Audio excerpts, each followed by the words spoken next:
Ray. What do you want to do tonight? Same thing we do every night, Pinky. Try to take over the world. The moment you shift how you think about yourself and your circumstances, both you and those circumstances will begin to change. Hello, this is Dane Spots. I'm sure you've heard the idea that our thoughts somehow shape the reality we experience, that negative thoughts influence the world around us and bring about negative circumstances, while positive thoughts somehow bring about positive circumstances. Well, an entire industry of motivational speakers has been created around this premise. Almost all of us have been exposed to the tenets of positive thinking. But if it works so well, then why isn't everyone who attends these seminars and reads these books rich and successful? And most of all, happy?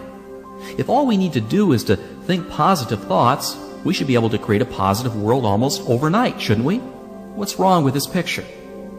Well, I've spent the last 20 years trying to find out. And what I've discovered is a philosophy that I'll share with you along with a set of tools and programs I think will not only be a tremendous benefit, but will literally allow you to become your potential and derive the maximum pleasure out of life. Much of what I'm about to share with you will seem simple in concept. The best ideas usually are. And so I should warn you that there's a tendency to view these simple ideas from a surface level without really internalizing and practicing them. Therefore, I recommend that you listen to this tape a minimum of 4 times. 10 times would be even better. And each time you hear these ideas, rather than using your rational, intellectual mind, which analyzes things to death, use your playful, risk-taking side and make the effort to incorporate these tools into your daily life. The reason I'm asking this of you is because I know that most of you will listen to this tape once and then stick it on a shelf, and you'll never really use the material. I want you to use this stuff, to practice it and internalize it. You see, it takes a commitment, a conscious commitment, to make positive change occur on a subconscious level. The tools and reprogramming processes must be used to make them work. Look, here's something I want you to realize right now. The old you will do everything in its power to prevent change. It will come up with excuses for not listening to the tapes. It will procrastinate and make excuses for not using these ideas and programs, even if they're good for you. And the reason why you'll do that to yourself is because the old you is comfortable. It has a built-in survival mechanism to protect the status quo. And that's why change is so difficult. And it's also why positive thinking on a surface level always fails. Millions and millions of people attend positive thinking seminars or buy books and tapes each year, yet very few derive lasting benefits from them. If you've ever attended any of these seminars or read any of these books, you're usually high from the motivational uplift for about 2 days. Then you go back to your old self again. Listen, it isn't that the material isn't valid or doesn't work. It does. It's just that the positive thinking and motivational stories deal only with your conscious mind. And that conscious mind is not the engine that powers your life. Rather, it's the subconscious or the unconscious portions of your mind from which your behavior and attitudes spring. Going directly into the unconscious and rewiring how you think about yourself and your future is the key to permanent and lasting change. And that's precisely what we'll be addressing in this program. Okay, let's begin. First off, let me give you the philosophy behind this program and also answer the question of just how our thinking and beliefs on a subconscious level affects our wealth, our health, and our success or failure in any undertaking. Let me read you something that sums up rather nicely the point of all of this. What we believe determines what we make true. Let me read that again to you. What we believe determines what we make true. Our perceptions of reality, how we think about ourselves and the world around us, what we look for and what we take to be true is determined by our beliefs. Alter a belief and you can change reality, or at least the reality that you experience. What I'm saying is that through your beliefs, you form your reality.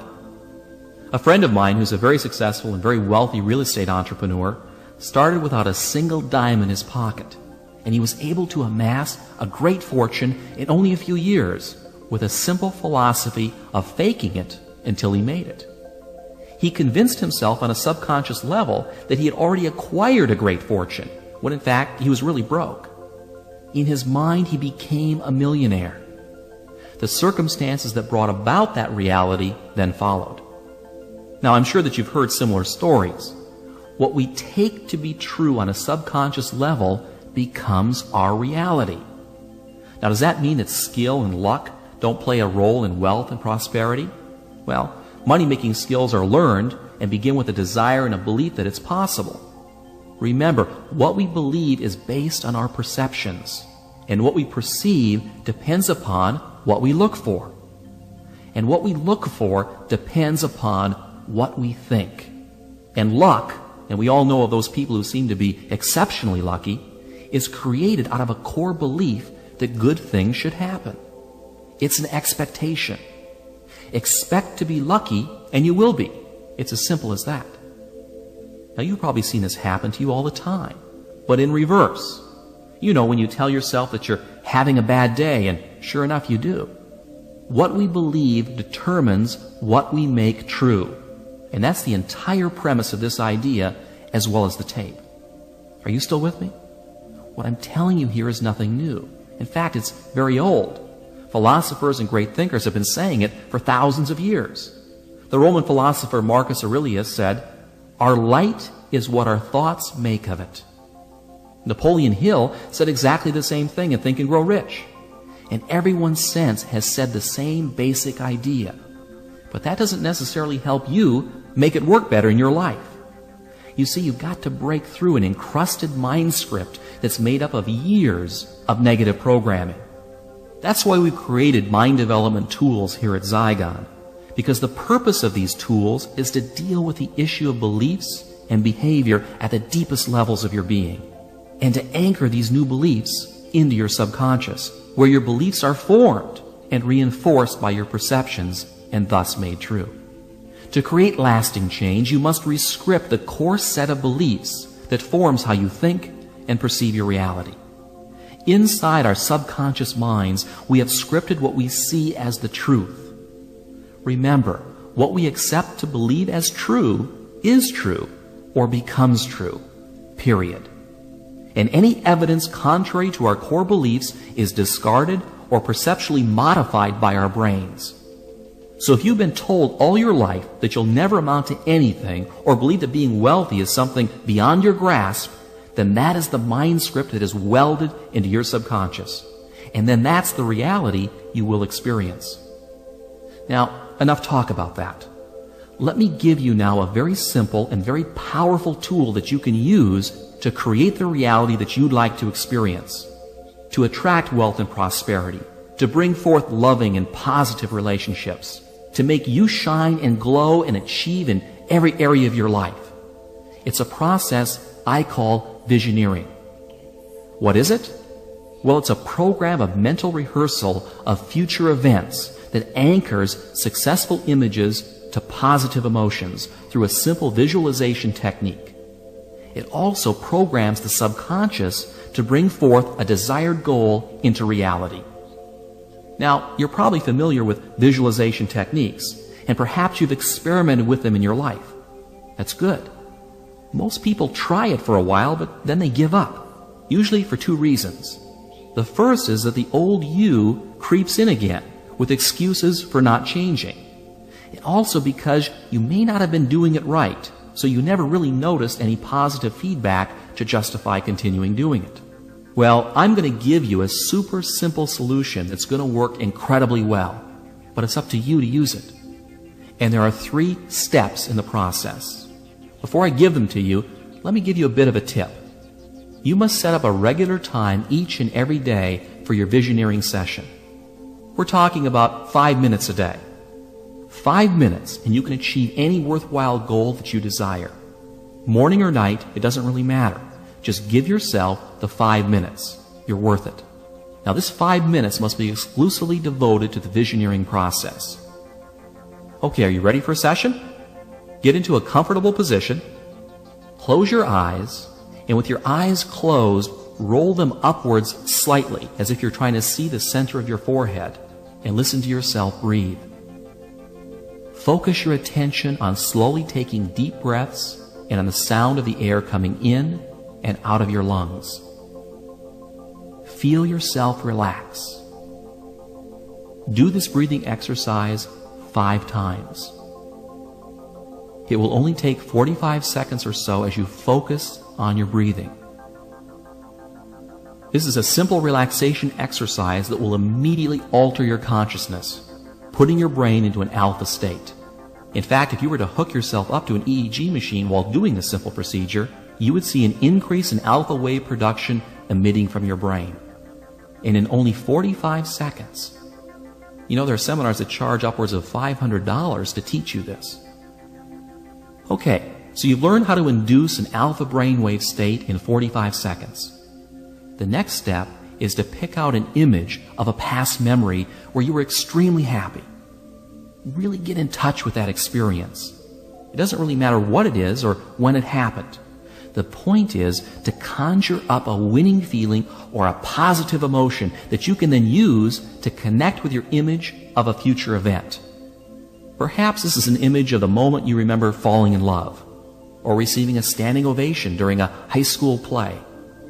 Go back into your past and pull out a very specific event that you will relive in every detail. Feel the pats on your back, the loving adulation. Remember the voices, the smells, the colors. As you recreate this scene, let yourself re-experience all of those winning feelings. What you're doing here is bringing forward into your consciousness a positive emotion that will psychologically become connected with a future goal in your subconscious. This has the effect of anchoring that desired goal into the subconscious mind so that it's energized and becomes a subconscious reality. Now, making it happen is really quite easy, because if the subconscious mind believes it, it will alter your perceptions and will look for it to make it into a reality. I'll talk more about that a little bit later. Okay, once you've relived that positive moment and felt those winning feelings welling up inside of you, the next step is to envision the future goal that you want to achieve as vividly as possible. It can be through a mental picture, a word, a musical note, a taste. In fact, any sensory image that you can think of. Each person is different. Some people respond better to pictures, while others words. The key point here is to see yourself as if you've already achieved that goal, whether it's in the form of a picture, a feeling, or words. If it's money, see yourself as already having it. Perhaps the images are of you going to the bank with a big deposit, or you're sitting at your desk at work, piled high with $100 bills. Smell the money, roll in it, throw it in the air. See yourself walking down the street wearing the finest clothes, driving your dream car, and hearing the whispers and comments of your friends, wondering how you ever got so successful. If you're a student taking a test, see that big red A+ marked across the top of your exam. If you're a salesperson, see yourself actually closing the sale. If you're giving a speech, see the audience clapping for you and telling you what a wonderful job that you've done. Let's say you want a vacation home on Cape Cod or in Malibu. Picture yourself walking through the front door, noticing the color and the texture of the walls, the lawn, the roof, the entry area. Go ahead and walk through the entire home in your mind, filling in the details exactly as you would like them to be in your reality. Give your images as much richness and detail as you possibly can. And don't worry if at first your images are a bit fuzzy. The process improves with practice. Tie in sounds, smells, and touch. In fact, the more senses and the greater the specificity, the more ammunition that you're giving your subconscious mind to believe it and then to act on it. Okay, you get the idea. Now let's review the steps here. First, you get comfortable. Close your eyes and roll them upward, focusing your breathing for 5 breaths. Second, recreate a winning feeling by bringing forth a positive image from your past and reliving it for a minute or 2. 3, envision your future goal as if you've already achieved it. and do a mental rehearsal of that event or objective with as much color and detail as possible. Now, there's one last thing that I want you to do at the end of every session that may seem a bit strange at first, but it's very powerful and very important. When you open your eyes, I want you to say the following out loud.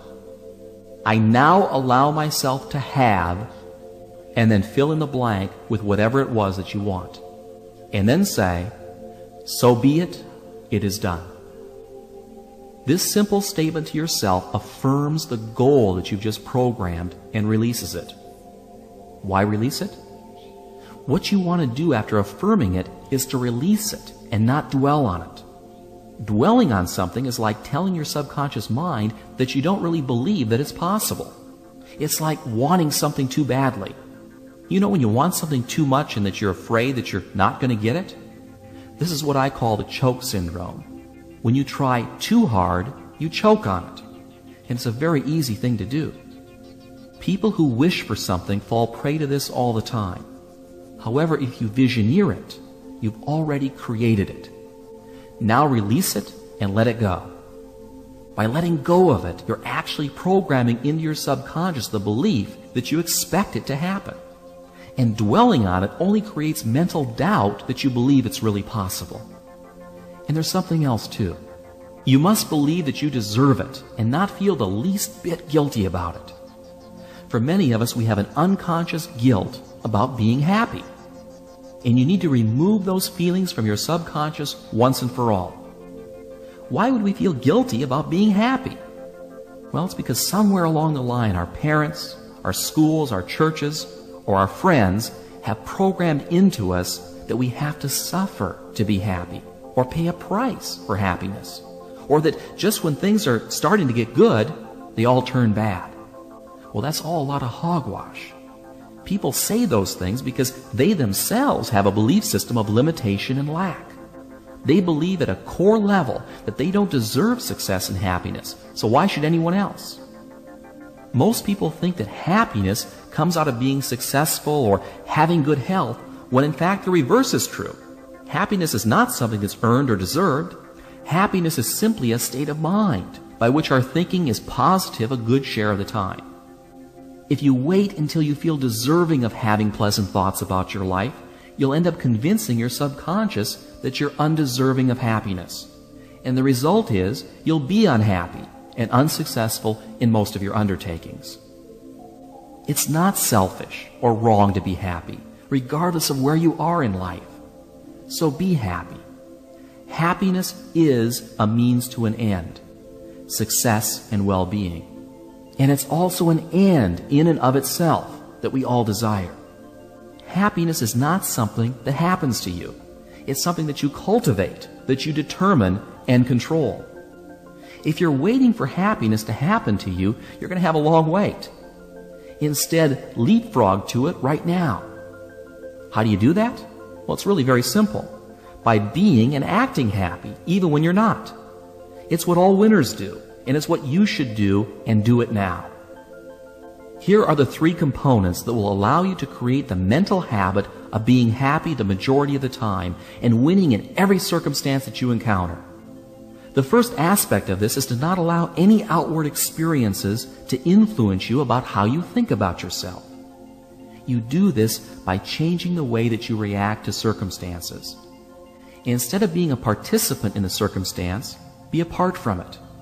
Let's say you're a salesperson, and you make sales and you create commissions for a living.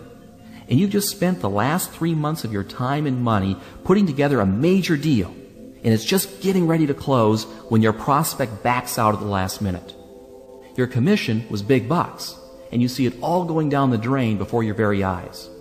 And you say to yourself, I just knew this was a lousy business. Why did I ever go into this business in the first place? People are rotten. Now I have to start all over again. Whoa, wait a minute, time out. Stand outside of this picture for a moment. The circumstances are that the deal fell through, but how you react to it will have everything to do with your happiness and the success of future deals. Instead of moaning and feeling helpless, make a conscious habit of reacting aggressively and positively towards threats and problems. Don't let it affect you personally. It's just another deal in a world that's full of deals. Move on to the next one. When you can mentally control the circumstances and never see failures as failures, you'll be amazed at how much easier life will become. Every human being that's alive is presented with challenges and obstacles. It's only how we perceive them that makes them negative or positive. The second component of this concept is to consciously practice living your life in the present, not the past nor the future. You can envision the future the way that you want it to be in your visioneering sessions, but don't make the mistake of living in it. The secret of being alive and always happy is to experience the present. Think back for a moment of the happiest times in your life. I'll bet those were moments that you were totally absorbed and focused in the present. And you were happiest because you felt so alive, so in touch with the experience of living. You weren't thinking about the past or the future because you were too busy living in the now. This is one of the secrets of truly happy people. They're absolutely absorbed in the feeling of being alive. Let me give you an example that almost anyone can relate to. Making love is perhaps one of the most physically and psychologically satisfying things you can do. Why? Because your energy is so focused and so concentrated in the moment, that feeling of being alive is incredibly intense. And you want to know something interesting? Many Vietnam vets will admit that the time when they felt most alive was when they were in country, walking out in some rice paddy. As strange as it may seem for these soldiers, that was the time that they felt most alive. By living your daily life with focus and concentration, you will not only perform at your best, but the intense pleasures you will derive from just living will dramatically increase. And there's a simple way to go about doing this I learned from the famous author Ray Bradbury. To help him focus his daily writing, he had a sign that he put on his desk that said, "Don't think, don't try, just do." And that's really what it's all about. Thinking and trying give your subconscious the wrong message. Just by doing, your subconscious autopilot will automatically steer you in the right direction. The third and final point I want to make here is for you to make happiness a habit. Link it in with your self-image. Regardless of your fears, anxieties, and circumstances, make happiness the choice that you pick. See yourself as happy. Focus on the details of the moment and take the time to love and appreciate the magnificence of the world around you. By affirming life and moving forward through life's experiences with an attitude that says yes to all the circumstances that you encounter, you'll program your subconscious to deliver a meaningful and joyful existence. It's true. And it's not that difficult if you don't think or try, but just do. You know, science is just now catching on to the immense powers of the mind. Powers to spontaneously heal disease. Powers to overcome extreme handicaps, both physical and psychological. And powers to live a life filled with joy and happiness. You know, we spend hours in a gym conditioning our bodies to look and feel their best, but very little time developing our most valuable resource, our minds. And the more you condition your mind for success, the more you will have. Computer programmers have a term they use called garbage in and garbage out. A badly programmed computer is doomed to spit out bad information. And that's the same with your mind. Make a point of using this program on a regular and consistent basis, and do the visioneering exercises on the little things as well as the big things that you want. You'll be amazed at how effortless it will make your life. And finally, why not just for the heck of it, create a habit of being happy all the time? Make a conscious decision to take aggressive action in the circumstances of your life and resolve to become the best that you can be. These simple things will have a dramatic effect on your reality. Follow this program, and 1 year from now, I guarantee you'll be totally amazed at the transformation and the positive direction that your life takes. Thank you for listening, and until next time, this is Dane Spots.